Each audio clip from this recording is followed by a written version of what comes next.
반갑습니다. 장작 강의를 8번에 걸쳐서 했는데 오늘 마지막 시간입니다. 제목이 응제왕이라는 건데요. 이 책을 쓰신 분은 자연에 따르는 제왕이다 이렇게 표현을 하셨는데요. 이 제목에 대해서 좀 설명을 좀 드리고 시작을 하려고 합니다.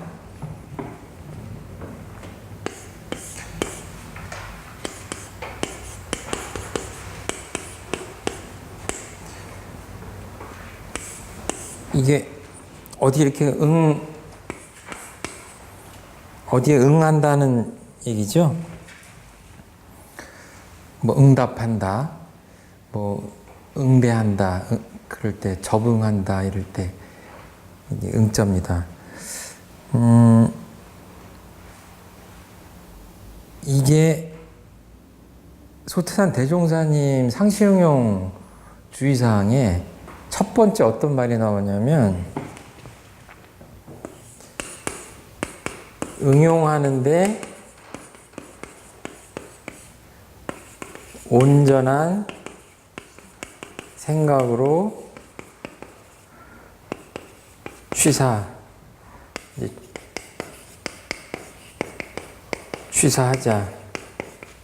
취사하기를 주의할 것이요. 이렇게 응용하는데 응용하는데 라는 표현이 나오는데요. 이게 제가 가끔 말씀드리긴 하는데 응용이라는 게 뭐냐면 이렇게 뭐가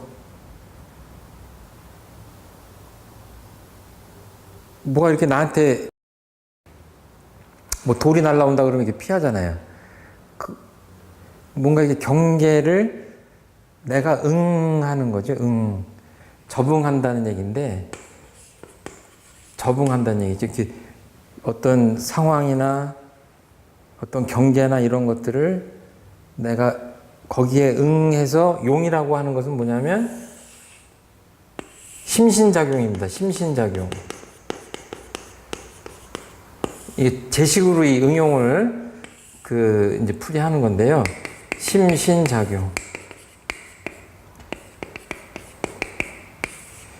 응용하는데 그러면은 이게 언뜻 들으면 좀 막연하거든요. 근데 응용한다고 하는 것은 예를 들어 누가 나한테 아무개야 하면 네라고 얘기할 수도 있고 아니요라고 할 수도 있고 이 천만 경계 속에서 내가 어떻게 응하느냐의 문제죠. 그리고 내가 어떻게 거기에 응해서 심신을 작용하느냐, 이 몸과 마음을 어떻게 쓰느냐, 그럴 때 온전한 생각으로 취사하자 이런 거예요. 그러니까 제가 보기에는 이 자연에 따르는 제왕이라고 쓰신 이 책 김학주님이시죠? 김학주님께서는 그렇게 표현을 해서 크게 보면 이것도 적절한 표현이긴 하지만 제가 보기에는 이 천만 경계를 응해서 심신작용을 온전한 생각으로 제일 잘하는 사람이다. 왕 중에서도 제왕 그러면 더 높게 느껴지잖아요. 차라리 그렇게. 그러니까 저번 대목이 뭐냐면 대종사였거든요. 제목이. 이거는 그때 뭐라고 그랬냐면 내성이라고 그랬어요. 안으로 공부를 잘 해가지고 완전한 인격을 갖추는 거를 내성이라고 하고, 이거는 왜 왕이다 이렇게 했어요. 동양사상에서는 늘. 그러니까 공부를 잘하는 사람은 높은 자리에다 갖다 놔도 일을 잘하고 정사를 잘할 수가 있어요. 선비고 이건 관료예요. 성인이고 이제 여기가 성인이나 부처님이라면 여기는 왕이나 제왕이나 제후나 이렇게 정치를 한다고 볼 수 있죠. 지금 뭐냐면 그때는 그 내면적인 걸 얘기했다면 지금은 온갖 사물을 적응해서 응해서 응하는데 잘 응하는 거예요. 그러니까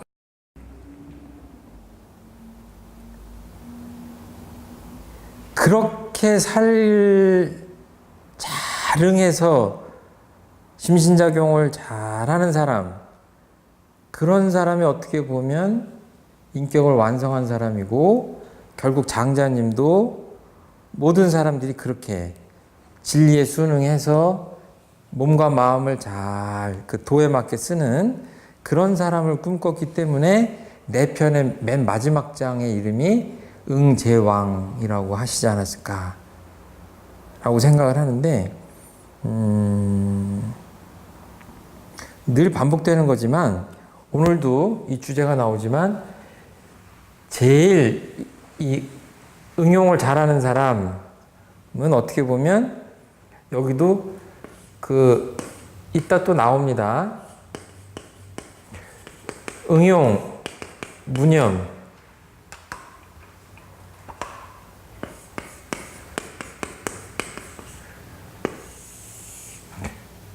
뭔가 내가 행동을 하고 심신작용을 하는데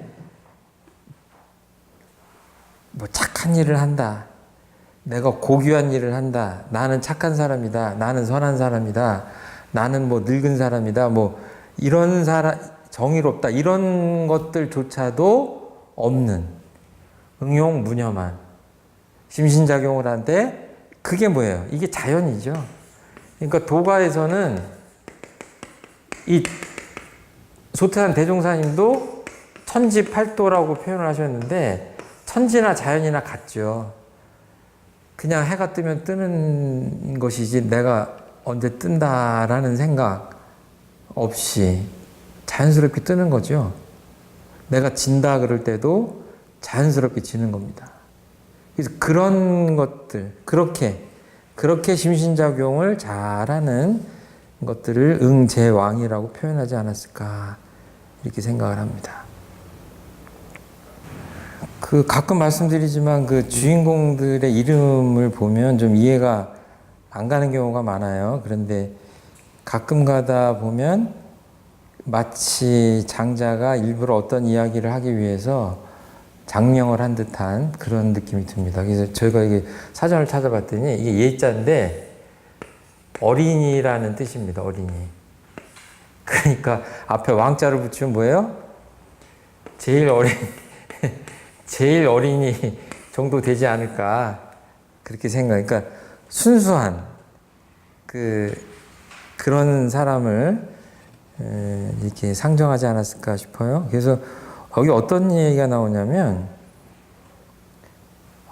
네 가지 질문을 했는데 네 가지 다 모른다고 하는 대답하는 장면이 나옵니다. 그러니까 한자로 쓰면 사문이 사부지.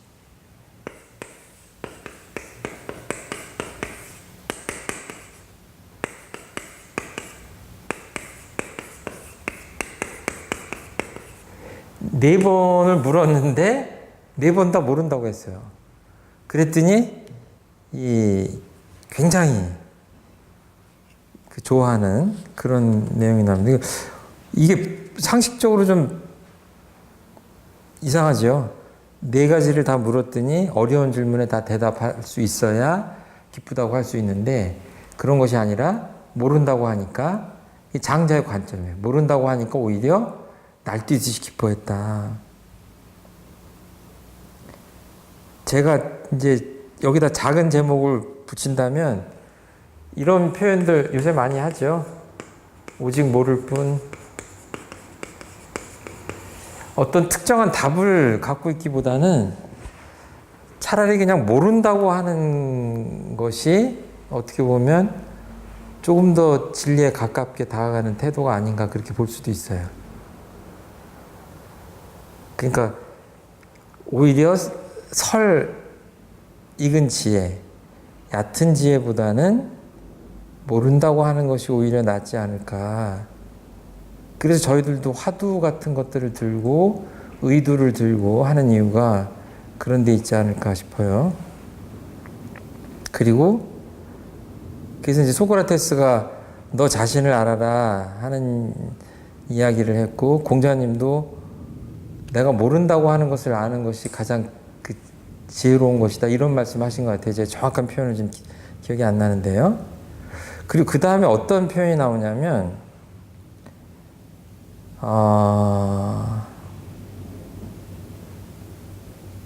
어진 인을 감추고 사람들을 대해서 사람들 마음을 얻었으나 처음부터 사람들을 비난하는 입장으로부터 벗어나지는 못하였다. 이 비인이라는 표현이 나와요. 이런 것들은 사실은 제가 혼자 해석할 수가 없는 그 것인데, 이 책을 쓰신 분은 어떻게 했냐면 다른 사람을 비난한다라고 해석을 했어요.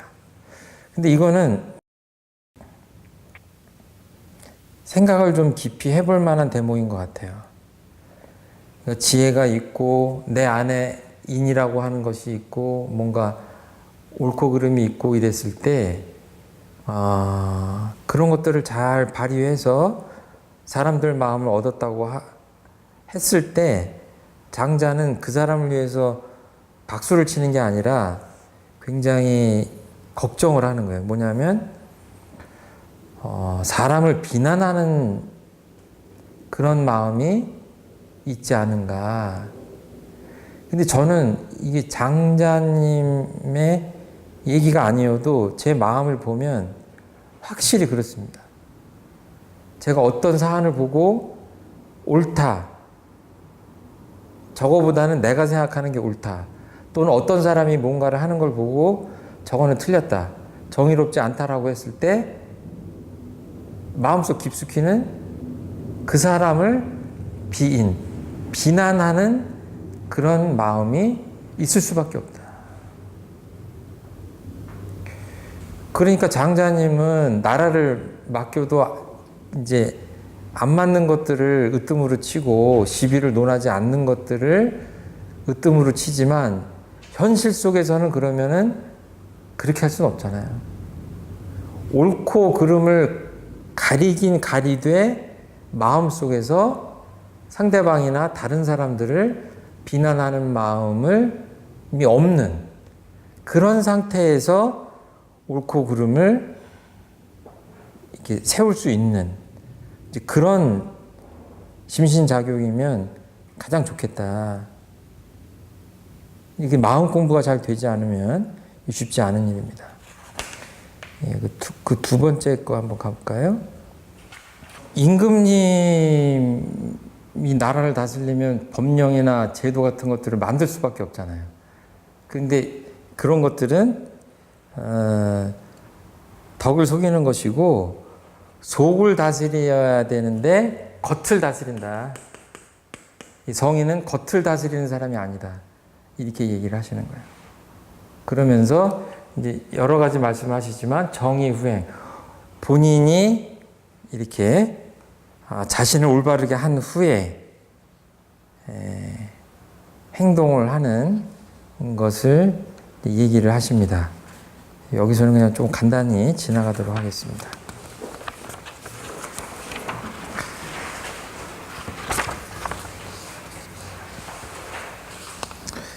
요 3번에 보면은 천하를 다스리는 방법이 뭐냐 그랬더니 나한테 그런 거 묻지 마라. 그렇게 해놓고 그래도 이제 대답을 안 하려고 하는데 그래도 계속 물으니까 천하를 다스리는 방법에 대해서 얘기를 하시면서 이런 무명인이라는 그 주인공이 얘기를 하죠. 이것도 지금 이름이 재밌어요. 없을무자에 이름명자에 무명인이에요. 그러니까 뭐예요?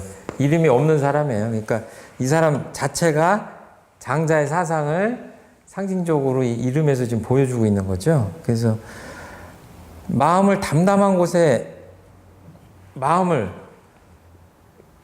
네 마음을 담담한 곳에 논일게 해라. 거기서 거닐게 해라. 그리고 기운은 합쳐서 조용한 곳에 모아둬라.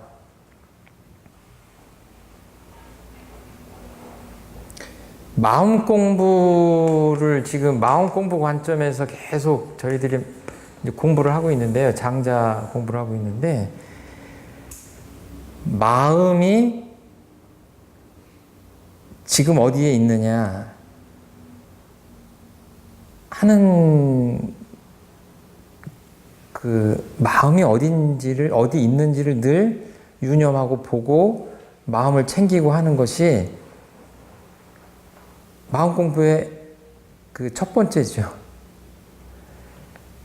그 마음을 놓치고 있으면 그 다음에 뭐 할 게 없잖아요. 그렇죠? 마음 공부를 할 수가 없어요. 지금 내 마음이 어딨냐, 내 마음이 어떠냐 그랬을 때 대답할 수 있어야 되고 알고 있어야 되는 거 아니냐. 그러니까 마음을 어느 곳에다가 둘 것이냐 그랬을 때 뭐 무명인이 얘기했지만 결국 장자님이 얘기한 거죠. 담담한 곳에 마음을 논일게 해라. 이 담담하다고 하는 것은 뭐 단박하다고 그러잖아요. 그 음식이 단박하다 그랬을 때 이건 뭐냐면 좀 싱거운 듯한 거예요. 짜고 맵고 시고 이런 게 아니라 그냥 싱겁고 묽고 그런 거예요. 그냥 그야말로 담담한 겁니다. 별 맛이 없는 거예요. 별 맛이 없는 거예요. 그냥 맹물처럼. 그리고 기운은 조용한 곳에, 막막한 곳에. 그러니까 여기서는 막막하다고 하는 것이 좋은 뜻으로 쓰인 거예요. 막막한. 마음이 편안한 곳에. 그러니까 지금 지금 이제 저도 마찬가지고, 이 이야기를 들으시는 분도 마찬가지고, 내 마음이 어딘가에 쫓기지 않고, 요란하지 않고, 담담한 곳에, 뭐 기쁘고, 슬프고, 분노하고, 막 이렇게 욕심내고 하면 어때요? 그거는 단박한 거하고 먼 거죠. 그렇지 않은, 단박한 곳에, 담담한 곳에 있고, 기운도 그렇게 막막한 곳에. 그렇게 하면 순물 자연이다. 만물의 자연스러움을 따름으로써 이 무용사언, 사사로움이 끼어들지 않게 하면 된다. 그렇게 천하를 다스리는 것이다. 기본적으로 마음을 다스리고 기운을 다스리고 순물 자연, 순물, 만물, 이 물, 바깥에 있는 물이라고 해도 되죠. 이 물, 만물을 따른다는 얘기예요. 순하게 따르는 그런 자연스러운 도를 얘기하는 겁니다. 그러니까 마음은 담담하고, 기운은 막막하게 하고, 또 만물의 자연스러움을 따르고 순물하고. 그러면 그 사사로움이 끼어들 틈이 없다. 우리 삶에 이렇게 하면 천하가 다스려지는 것이다. 그러니까 뭐 담배꽁초를 버리지 마라, 죄 지으면 사형을 시킨다, 뭐 온갖 제도를 다 만들고 하는 것도 중요하지만 기본적으로 그 나라를 다스리려고 하거나 뭔가 이렇게 하려고 하는 사람들의 마음가짐을 이런 식으로 하는 것이 먼저다. 이런 얘기를 하시죠. 그래서 소태한 대종사님도 동과정 두 사이에 수양력 얻는 빠른 방법이라고 하는 그 수행품 내용 중에 어떤 표현을 하시냐면, 모든 사물을 접응할 때에 애착, 탐착을 두지 말며 항상 담담한 맛을 길들일 것이요. 오늘 배우는 대목이랑 아주 딱 맞는, 뭐라고 하세요? 이 사물을 아까 그랬죠. 순물 자연한다고 그랬죠. 순물 자연한다고 그랬는데,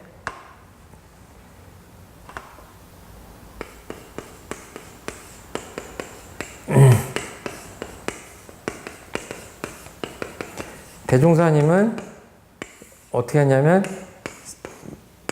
만물을 적응할 때에 아까 응용한다고 그랬죠. 모든 만물을 접해서 내가 이렇게 응할 때 어떻게 하느냐? 애착, 탐착 이런 것들을 두지 말고 담담한 맹물처럼 담담한 마음으로 대해야 된다. 그렇게 마음을 길들여라 이렇게 얘기를 하십니다. 그래서 그렇게 하기 위해서 때가 되면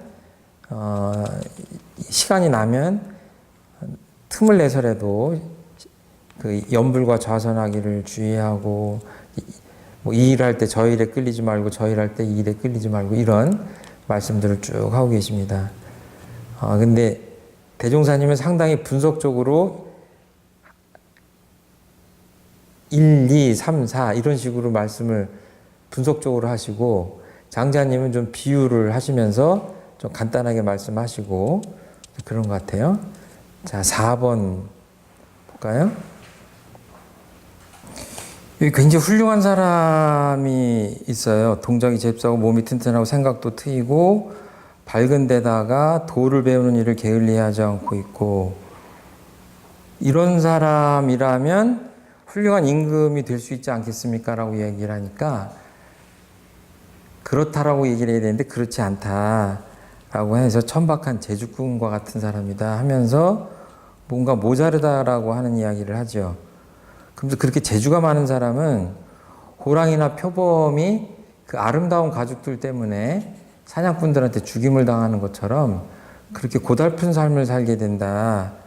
늘 앞에서도 얘기했지만 이 장자, 노자 이런 데서는 무용에 대해서 얘기를 많이 하죠. 쓰임새가 없는, 쓸모없는 것에 대해서 많이 얘기를 했는데 그 연장선상에 있습니다.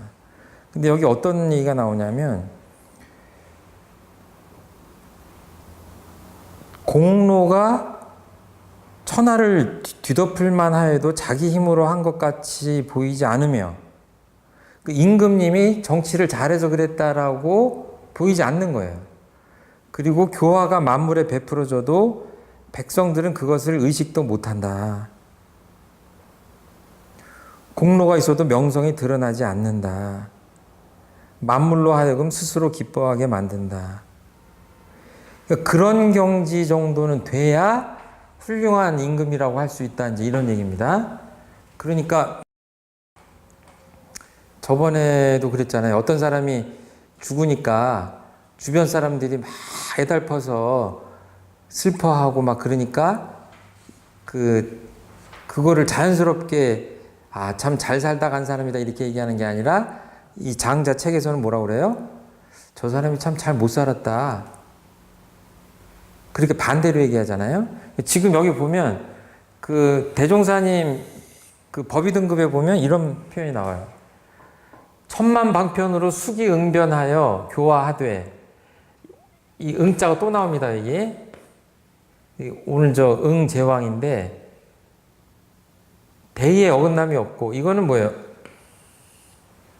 어떤 사람은 뭐예요? 야단칠 때 야단치고 이뻐할 때 이뻐하고 뜨거운 물을 줄 때에는 뜨거운 물을 줘야 되고 찬물을 줄 사람한테는 찬물을 주고 화낼 때는 화내고 즐거워할 땐 즐거워하고 하는 게 수기응변입니다. 예? 저 사람은 늘 어떤 상황에다 부드럽다. 그게 수기응변이 아니에요? 늘 용맹스러워 보인다. 그게 수기응변이 아니죠? 그 때에 맞게, 기틀에 맞게, 기틀을 따라서 능히 응하고 변하는 거죠. 그런데 뭐예요? 어떤 진리, 도를 어긋나지 않는다는 얘기죠. 대의에 어긋남이 없다. 그런데 여기서 중요한 이 대목하고 지금 우리가 배우는 이 밝음 임금이라고 하는 대목하고 맞아 떨어지는 게 뭐냐면 교화받는 사람으로서 그 방편을 알지 못하게 한다. 교화를 받는지도 모르면서 교화가 되게 한다. 누가 나를 행복하게 해줘서 행복한 게 아니라 그냥 스스로 행복하게 만드는 거예요. 그 정도는 돼야 훌륭한 지도자라고 할 수가 있다. 아주 정말 아주 높은 단계의 말씀을 하십니다. 그 호자라는 사람, 그 스승에게 열자가 그 묻는 내용입니다. 근데 거기 계함이라는 아주 신통한 무당이 있었는데 사람이 몇 날 몇시에 죽을 것까지 다 알 정도로 아주 그 신통한 무당 또는 점쟁이 이런 사람이에요. 그러면서 그 자기는 여태까지 그 스승님한테 여러 가지를 배웠는데 가만히 보니까 스승님은 그런 거를 잘 모르거든. 그런 것에 대해서 잘 대답도 안 하고. 그러니까 정말 거기 도인이 나타난 것 같습니다 하면서 이 무당 계함 얘기를 하는 거죠. 그때 이제 호자라고 하는 그 스승이 그 사람 한번 데리고 와봐라. 그랬더니 이제 그 사람이 관상을 보게 하죠. 그때 스승이 처음에 가만히 있었더니 그 무당이 와서 스승 얼굴을 보고 아이고 며칠 못 살겠네 그러고 간 거예요. 그랬더니 그 스승이 사실은 내가 그렇게 보이도록 한 건데 한번 다시 와보라고 해라. 그랬더니 며칠 있다 다시 와서 그 관상을 보니까 그 신통한 무당이 이 사람이 관상이 좀 달라졌네. 그 죽을 병에 걸렸었는데 며칠 전에 오늘 보니까 다 낫습니다 이러고 대답을 한 거예요. 그랬더니 나중에 며칠 있다가 그 사람 다시 한번 와봐라 그렇게 했더니 이때는 이제 그 관상을 못 보겠다고 지금 그러는 거예요. 그거를 지금 4번을 합니다. 그리고 나중에 한 번 더 와서는 어떻게 되냐면 도망가 버려요. 도저히 저 사람의 관상을 볼 수가 없다라고 하면서 그냥 꼬리를 내리고 그 신통한 무당이 도망을 가는 얘기입니다. 그러면서 그때마다 내가 마음가짐을 그렇게 했기 때문에 그 그 무당이 그야말로 볼관자죠. 관상입니다. 이건 여기서는 모양상자예요. 관상이라고 할 때 어떤 모양을 보는 거죠. 그런데 이제 마음을 이 속에다가 담아가지고 그 무당이 죽는다고 관상을 보게 만들고 병이 다 나았다고 보게 만들고 알 수 없게 만들고 나중에는 굉장히 당황스럽게까지 만드는 이야기를 쭉 하는 겁니다. 그러면서 그게 진정한 도라는 게 사실은 그런 게 아니다 하는 이야기를 우화처럼 이렇게 얘기를 하는 겁니다. 그래서 우리들 어때요? 이 관상하고 또 점 보죠, 점. 사주팔자도 보고 뭐 이런 거 보지 않습니까? 그런데 과연 이때 우리가 이 관상이나 점이나 이런 것들을 통해서 어떤 사람의 삶을 예측할 때 놓치는 게 뭡니까? 놓치는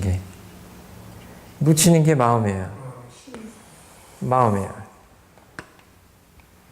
심상이면 이것도 틀이 있는 것인데 마음이에요.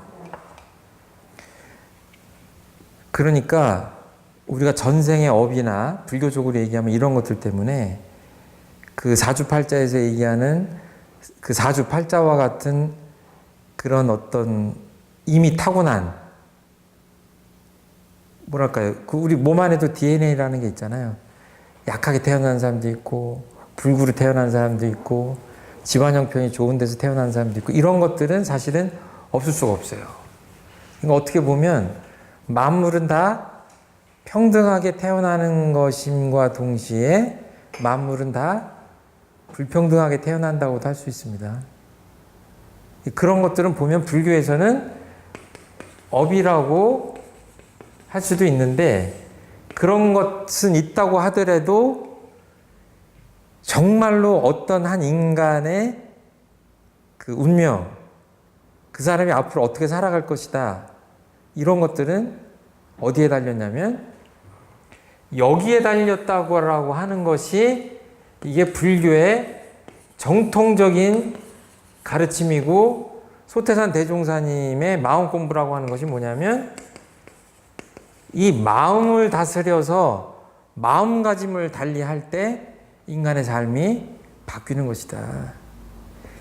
이것에 집착할 필요가 없다라고 하는 거예요. 그러니까 불교라고 하는 것은 대단히 미래지향적인 것이고 마음은 언제 바뀔 수 있어요? 지금 바뀔 수 있어요. 내 삶이 언제 바뀌어요? 내 마음이 바뀔 때. 내 마음이 언제 바뀔 수 있어요? 지금 바뀔 수 있어요. 여태까지 20년 동안 어떤 고정관념을 갖고 살았다고 할지라도 아, 그게 아니구나 라고 하는 순간 내 삶이 바뀝니다. 내 마음이 바뀌고 내 행동이 바뀌고 내 운명이 바뀌는 거죠. 그래서 지금 그 관상이라고 하는 것은 마음을 보는 것만 못하다라고 하는 것을 상징적으로 보여주는 그런 이야기다 이렇게 보시면 될 것 같아요. 굉장히 재밌는 많은 사람들이 이야기하는 건데요. 사람들이 장자에 나오는 건지도 모르고 이렇게 인용을 하는 경우가 많은데 이 얘기입니다. 예. 그리고 이제 6번 명성을 추구하는 자가 되지 말라. 모의를 일삼는 자가 되지 말라. 일의 책임자가 되지 말라. 지혜의 소유주가 되지 말라. 현대인들이 사는 것과 딱 반대로 말씀하십니다. 명성을 추구하려고 별짓을 다 하는데 그러지도 않고 또 일을 성공을 시키려고 기를 쓰는데 그러지 말라고 하고 이왕이면 일을 책임져서 뭔가 공을 세우고 싶은데 그러지도 말라고 하고 지혜의 소유주가 되지도 말. 그냥 여기서 말하는 지혜는 깊은 지혜가 아니겠죠. 그래서 무궁한 도를 철저히 터득하여 아무 조짐도 없는 경지에 논일라. 이제 이거를 쓰면은 체진무궁, 무궁한 도를 철저히 지는 다 한다는 얘기죠. 몸으로 체득한다. 아주 무궁한 도를 끝까지 그 체득을 해서 어디에 논인다? 오늘 처음도 그러고 마지막도 그러고 계속 이 유자가 나옵니다. 어디에 논인다? 이거는 조짐이에요. 조짐. 어떤 기미. 망할 조짐이 보인다 그러죠. 성공할 조짐이 보인다 그럴 때 그 짐이에요. 그게 없는.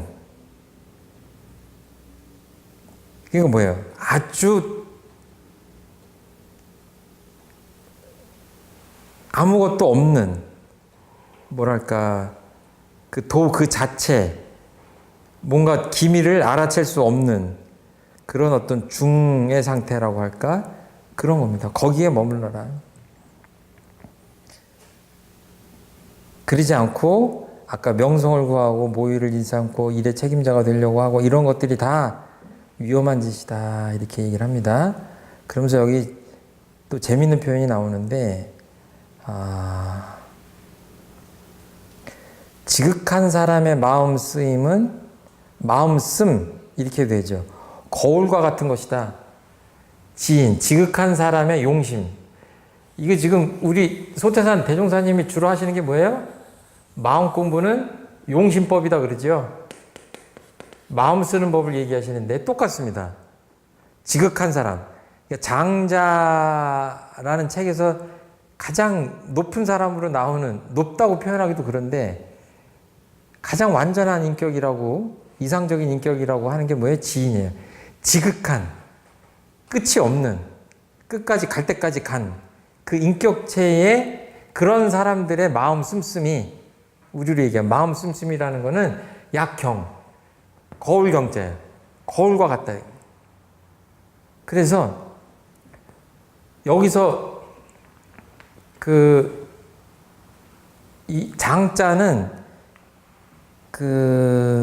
여기서 뭐라고 해야 되냐면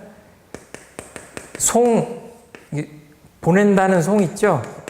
환송, 환영한다 이럴 때 송영이죠. 이렇게 되면 그 뜻으로 보시면 돼요.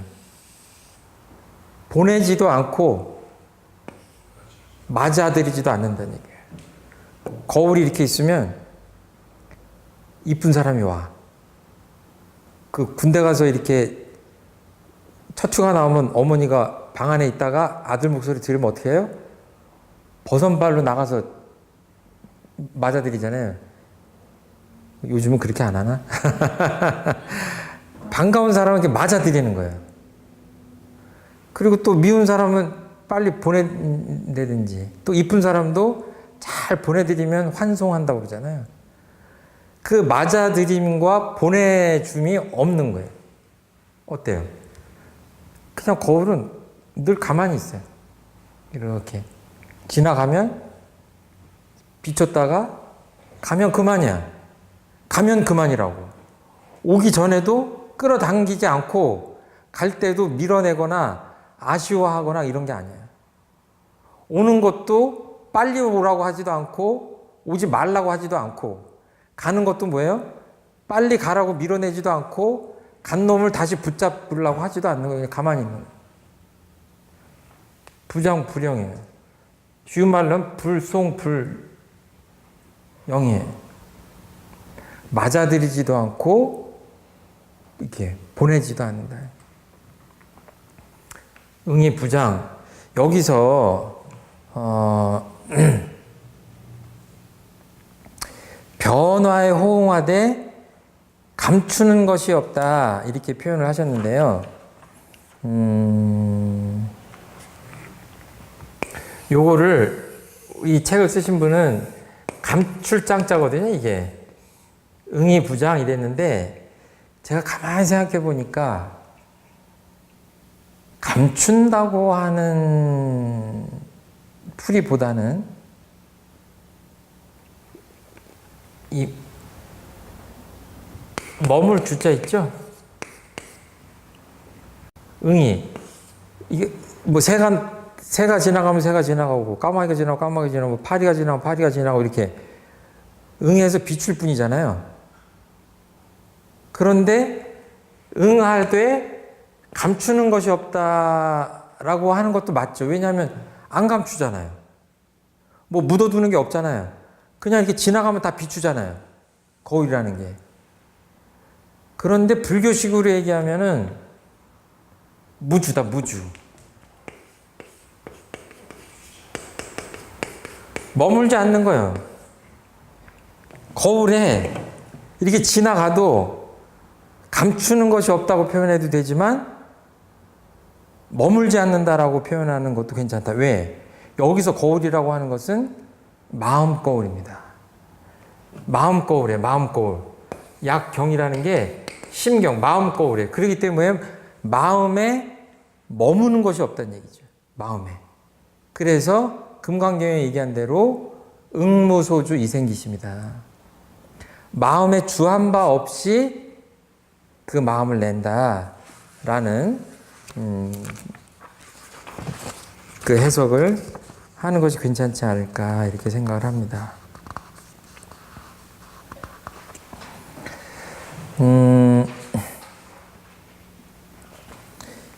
이 대산종사님께서 이런 표현을 하셨어요. 이 자성, 우리의 자성이라는 것이 금강과 같다, 다이아몬드와 같다. 이렇게 해서 불괴, 불염, 불매, 아닐 불자입니다. 이제 무너진다는 뜻이죠. 이거는 물든다는 얘기고 어둡다는 얘기예요. 그러니까 그 마음의 근본자리라고 하는 것은 어떤 것에 물드는 것이 아니다. 그러니까 좀 웃기는 얘기로 10년 전에 엄청나게 재밌는 일이 있었는데 지금도 생각하고 계세요? 생각해야지 생각이 나잖아요. 그리고 정말 마음이 찢어지게 아픈 경험이 있었어요.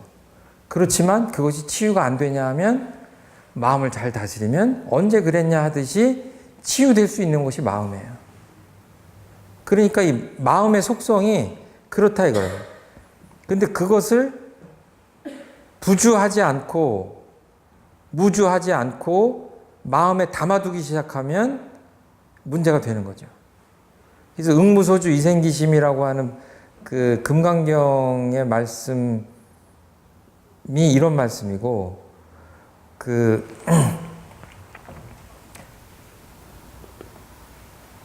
유교에는 이런 표현이 있죠. 화이불류.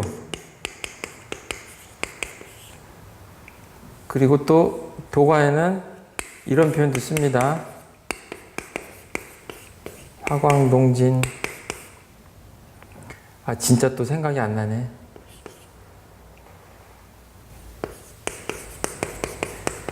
티끌 진짜입니다. 이게 거울이 뭐를 잡아당기지도 않고 보내지도 않고 그냥 이렇게 흘러가면 흘러간 대로 한다고 하는데, 이것을 여거열애, 열애위를 표현할 때 오는 듯하고 가는 듯하다, 이제 그런 표현을 씁니다. 그래서 거의 불거, 가되 가는 것이 아니고 내이 불내다, 오되 오지 않는다. 이제 감을 잡으셔야 됩니다.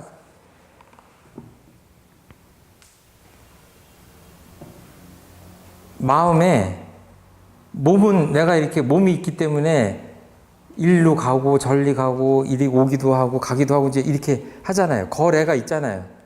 그런데 마음은 어때요? 마음은 그 마음 없이 가기도 하고 오기도 하는 거예요. 가는 마음 없이 가고 오는 마음 없이 올 수 있어야 그게 열애라고 할 수 있다. 열애라고 할 수 있다. 이제 그 소식을 지금 전하려고 자꾸 얘기를 하는 겁니다. 그래서 천만 변화하는 그것의 순물 응용을 해서 따라가는데 화이불류. 이거는 천변만 변화하되 불류, 흘러가지 않는 겁니다. 마음이 흘러가지 않아요. 이 똑같은 표현이에요. 화광동진이에요. 어떤 조화로운 빛이 그냥 그대로 티끌하고 섞여 있는 겁니다. 둘이 아닌 상태로 가만히 있는 거예요. 그러니까 이런 것들이 다 그 대산종사님 스승님은 이런 것들을 다 같은 걸로 보셨어요. 그러니까 아까 보면 이런 것들, 부장, 불영, 이런 것들이 다 여거열애랑 비슷하다. 이렇게 보시면 될 것 같아요. 그리고 불교에서는 내 마음 거울에 뭐가 남는 것이 없는 것처럼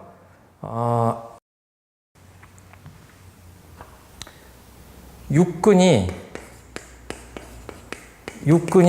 육진에, 또 티끌 진짜죠.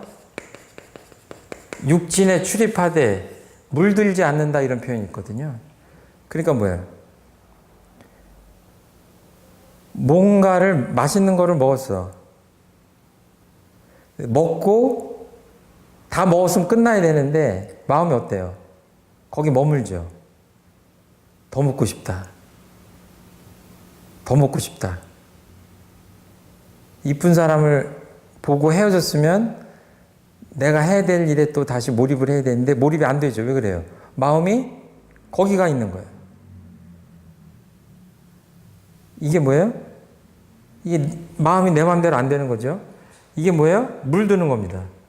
육근이 육진에 출입하되 물드는 거예요. 물들지 않는 건 어떠냐? 그때뿐이에요. 그때뿐이에요. 그럼 뭐예요? 여기에서 마음의 자유가 여기서 있는 거죠. 여기에 그 경계에 물들지 않는 마음입니다. 그렇게. 그거를 말씀하시려고 지금 장자님이 이런 얘기 저런 얘기를 하시는 게 아닌가 싶습니다. 예, 드디어 마지막입니다. 예전에 제가 듣기로는 혼돈이라고 하는데 이게 뭐 두루뭉술이다 이런 표현도 제가 스승님들로부터 들은 것 같아요. 이게 그냥 두루뭉술 해가지고 아무것도 없는 거예요. 이렇게 그냥. 그러니까 이 혼돈이라고 하는 거가 이제 맨 마지막으로 등장을 하는데 얘가 우리 흔히 얘기하듯이 참 뭐가 판단이 안 되고 막 이렇게 막 뒤섞여 있고 엉켜 있고 그러면 아우 혼돈스럽다 그러잖아요. 그때 그 혼돈이에요. 그 혼돈이 주인공이에요 지금. 근데 얘가 이렇게 둥글둥글 해가지고 뭐 입도 없고 코도 없고 그냥 아무것도 없는 거예요. 이렇게 모양으로 보면 두루뭉실한 거예요. 근데 보면 여기 남쪽에 숙이라고 하는 것이 있고 북쪽에 홀이라고 하는 사람이 있었는데 얘네들이 이제 혼돈한테 놀러 왔다가 그 이제 친한 친구처럼 놀러 왔다가 가만히 보니까 자기네들 눈, 고, 입 다 이렇게 있잖아요. 이게 이 칠규라고 하는 게 구멍규자예요. 그러니까 이 얼굴에 보면 여기 하나, 둘, 셋, 넷, 다섯, 여섯, 일곱 이렇게 구멍 7개 있잖아요. 이게 칠규예요. 그러니까 이제 선물을 준다고 답답하게 보이니까 혼돈한테 일착, 이 뚫을 착, 천착한다고 해야 돼. 뚫을 착. 매일 하나씩 구멍을 뚫어준 거예요. 월요일은 오른쪽 눈구멍, 화요일은 왼쪽 눈구멍, 수요일은 오른쪽 콧구멍, 이런 식으로 입구멍. 그랬더니 이제 어떻게 됐겠어요? 눈이 뚫리면 세상을 보고, 코가 뚫리면 호흡을 하고, 입이 뚫리면 말을 하고, 귀가 뚫리면 세상 소리를 듣겠죠. 얼마나 좋아요. 그러라고 뚫었는데 어떻게 됐어요? 매일 하나씩 구멍을 뚫으니 7일이 혼돈 살아. 7일이 지난 다음에 혼돈이 죽었어요.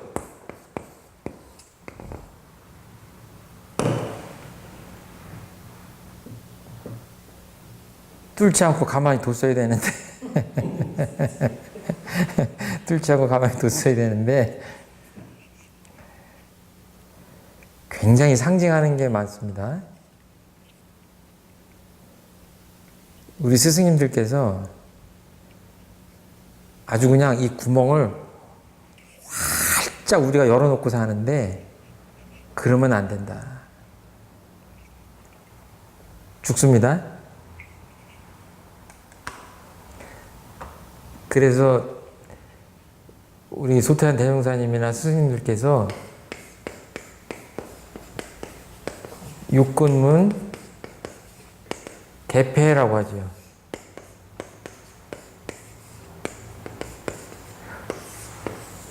이 눈을 지금 떴다 감았다 그러는데 이렇게 하면 개입니다. 감으면 폐예요. 입도 이렇게 하면 폐고 아 하면 개입니다. 말하면 개예요. 그렇죠? 이건 어떻게 해요? 늘 개예요?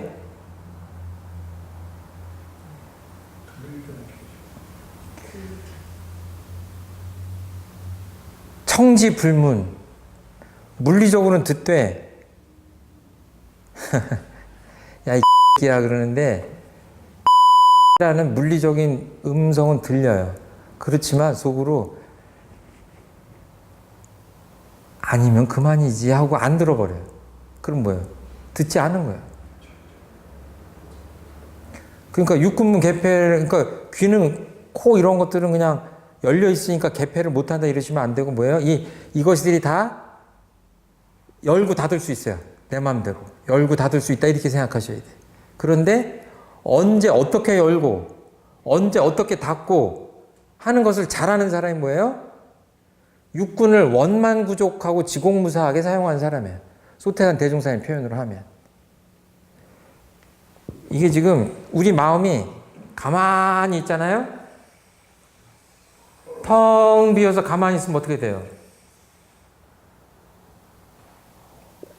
옳다, 그르다, 밉다, 이쁘다, 성질난다, 성질 안 난다, 맛있다, 맛없다, 응? 죽느니 사느니 마느니 뭐 이렇게 온갖 분별이 없는 상태가 뭐예요? 이렇게 가만히 있는 상태가 뭐예요? 천지미분전이요. 우리가 잠들면 천지도 없고 나도 없잖아요. 그때의 그 상태가 어디예요?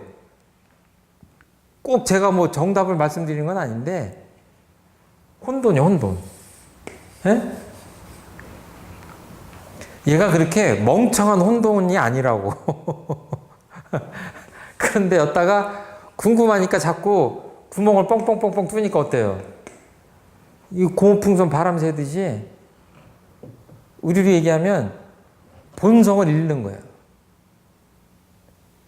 그러니까 저도 솔직히 고백하건데 제가 유무념이 그 늦은 시간에는 아무것도 하지 말고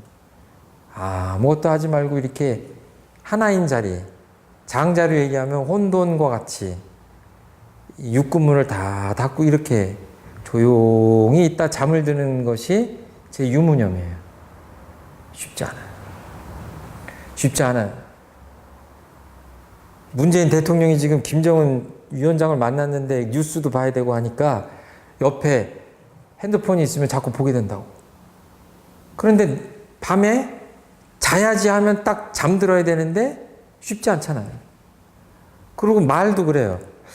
이 말은 하면 안 되겠구나 하면서도 말을 하게 되잖아요. 그리고 꼭 안 들어도 되는 건데 들으려고 그러잖아요. 이게 제가 보기에는 무슨 일이에요? 죽는 일이에요.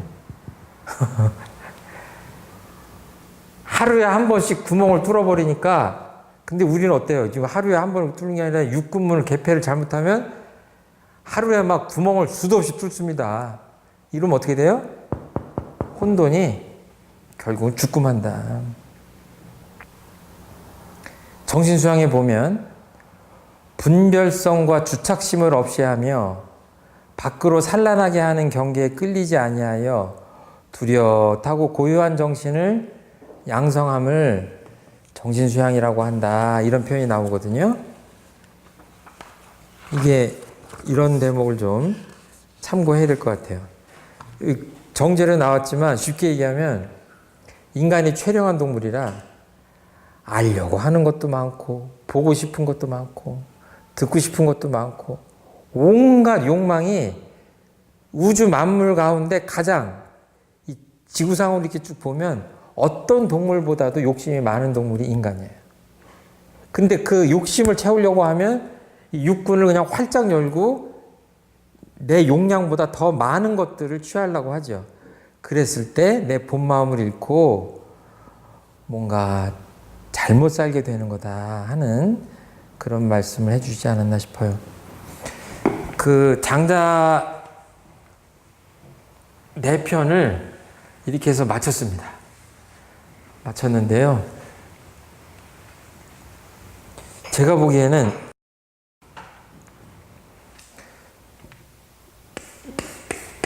유무가 둘이 아닌데 그래도 보면은 유무 초월 그러죠?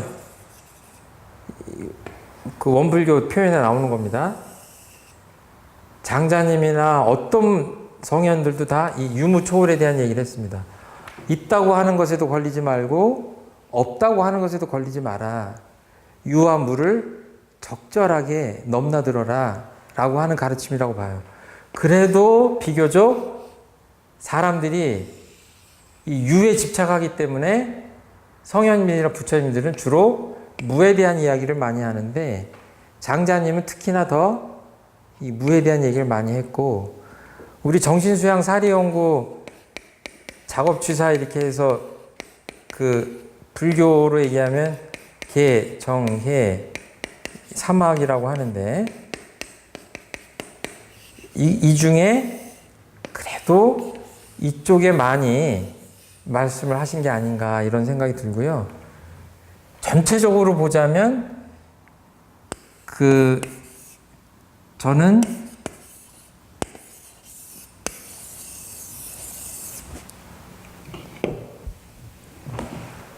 이 놀유자거든요. 소요유 하면은 산책, 논이는 듯 거니는 거를 이제 소요유라고 그랬잖아요. 첫 번째 장에 나왔는데, 가만히 보면 이 마음을 자유롭게 쓰고 이 세상의 모든 일에 이렇게 적응을 잘 하면서도 그 도를 어긋나지 않고 순리자연하게 그렇게 편안하게 그 우주 자연의 도를 즐기면서 이렇게 종종고름 치거나 그러는 것이 아니라 그냥 여유롭게 논이는 듯한 그 유유자적하게 여유롭게 즐기는 듯한 그런 삶의 태도를 계속 말씀하신 게 아닌가 싶어요. 그래서 저는 제가 다음에 또 읽으면은 다른 글자를 또 소개시켜 드릴 수 있는데, 이번에 제가 이 강의를 마치면서 드리고 싶은 한 글자를 꼽으라고 하면 소요유 할 때 그 유, 놀유자를 좀 추천을 하면서 강의를 마치려고 합니다. 뒤에 보면 외편, 자편 해서 또 많은 편이 있습니다. 내용들이. 근데 그건 이제 소화를 못하겠고, 기회가 되면 꼭 집에서 그 자편까지 한번 쭉 읽어보시면 옛날 얘기 재밌는 우화라 재밌습니다. 유익하고 재밌으니까 그렇게 집에서 하시기로 하고 약속한 8번의 강의를 마치도록 하겠습니다. 감사합니다.